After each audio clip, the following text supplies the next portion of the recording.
Terang itu sudah ada. Saudara dan saya boleh menjadi terang di dalam kehidupan sehari-hari.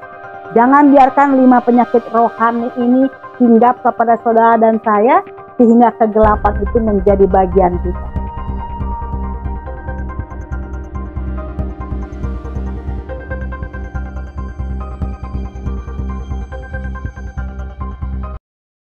Selamat pagi, sahabat yang baik. Ketemu lagi dengan saya, Handrianti Turnip, dalam program Morning Devotion. Tetap percaya, hari baru pasti ada berkat baru. Sahabat yang baik, hari ini kita akan berbicara tentang 5 penyakit rohani.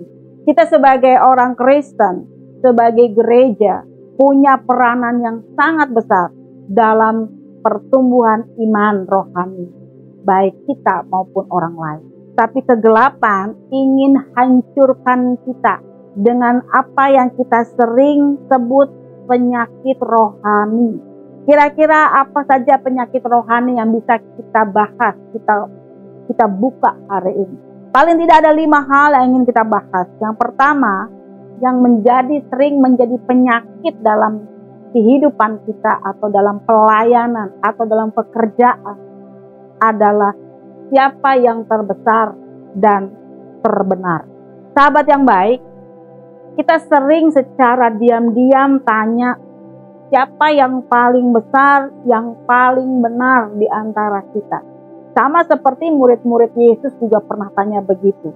Siapa yang paling besar dalam kerajaan sorga? Ini menjadi pertanyaan, menjadi penyakit. Hidup ini bukan soal siapa yang paling benar, siapa yang paling besar. Tapi hidup ini adalah soal apakah kita mau setia. Rumah tangga bisa berantakan karena salah satu di antaranya merasa paling benar, paling besar sendiri. Jadi penyakit ini harus kita perhatikan dengan seksama. Yang kedua adalah kompromi terhadap dosa. Yesus bilang begini, katakan ya di atas ya, katakan tidak di atas tidak. Selebihnya dari sejak. Anak Tuhan gak ada tapi-tapian. Jadi jangan kompromi terhadap dosa. Kita memang ada di dunia ini, tetapi kita bukan berasal dari dunia ini. Kita harus ingat itu. Jadi kata ikut prinsip Tuhan, jadi fokusnya adalah kita ikut prinsip Tuhan dan tidak ikut dunia ini. Maka kita pasti berhasil. Jangan kompromi. Itu yang kedua. Yang ketiga adalah penyakit iri hati dan serakah. Sahabat yang baik, siapa yang milih Saul? Menurut saudara siapa yang pilih Saul? Tuhan. Berarti Saul adalah orang pilihannya Tuhan. Setuju ya? Tuhan kalau pilih orang pasti tidak akan salah. Tidak akan pernah salah. Tapi kenapa Saul ditolak sama Tuhan? Kenapa Saul ditolak sama Tuhan? Karena Saul iri hati ketika Daud lebih diberkati. Penyakit iri hati dan serakah ini. Sahabat yang baik, setiap orang punya berkatnya masing-masing. Setiap orang itu unik, nggak sama. Setiap orang itu spesial di mata Tuhan.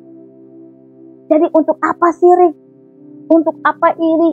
Untuk apa kita serakah? Jadi jangan biarkan penyakit iri hati ini datang pada saudara. Penyakit yang keempat adalah mengambil jalan singkat. Jangan pernah ambil jalan singkat, sahabat yang baik. Hidup orang Kristen itu asik, seru, tantangannya bikin kita bergairah. Kenapa? Karena jalan yang kita peroleh atau jalan yang kita tempuh itu dijagain Tuhan. Jalan yang kita tempuh itu ditemenin sama Tuhan. Hidup orang Kristen itu katanya menegangkan. Iya. Tapi kalau kita di dalam Tuhan, kita pasti akhirnya aman. Kehidupan orang Kristen sungguh-sungguh menyenangkan. Walaupun ada masalah di hadapan Bapa itu. Jangan ambil jalan singkat. Kenapa? Karena sekalipun menegangkan, Tuhan janji jaga saudara dan saya. Sehingga kita boleh aminkan bahwa pertolongan Tuhan tepat pada waktu. Sahabat yang baik, penyakit yang kelima adalah tidak mengandalkan Roh Kudus. Seringkali kita mengabaikan Roh Kudus. Pada saat kita tidak mengandalkan Roh Kudus, kita cenderung jadi pribadi yang cengeng. Kita menjadi pribadi yang tidak siap berkorban. Pengennya yang enak-enak aja.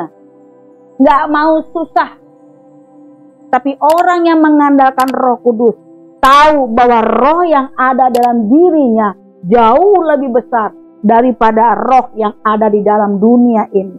Sehingga pengorbanan pun terasa enak, terasa asik, menyenangkan. Karena kita tahu persis Roh Kudus itu ada di dalam hati kita, menemani kita, menguatkan kita, membuat kita menjadi pribadi-pribadi yang tangguh di dalam masalah.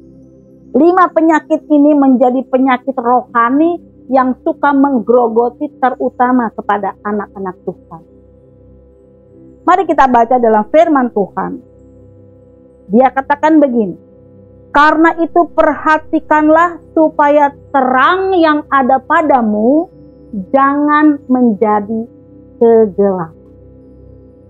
Terang itu sudah ada. Saudara dan saya boleh menjadi terang di dalam kehidupan sehari-hari. Jangan biarkan 5 penyakit rohani ini hinggap kepada saudara dan saya, sehingga kegelapan itu menjadi bagian kita. Menjadi teranglah hari ini dan seterusnya. Hindari 5 penyakit rohani ini dan teruslah menjadi terang. Tetap semangat, Tuhan Yesus memberkati.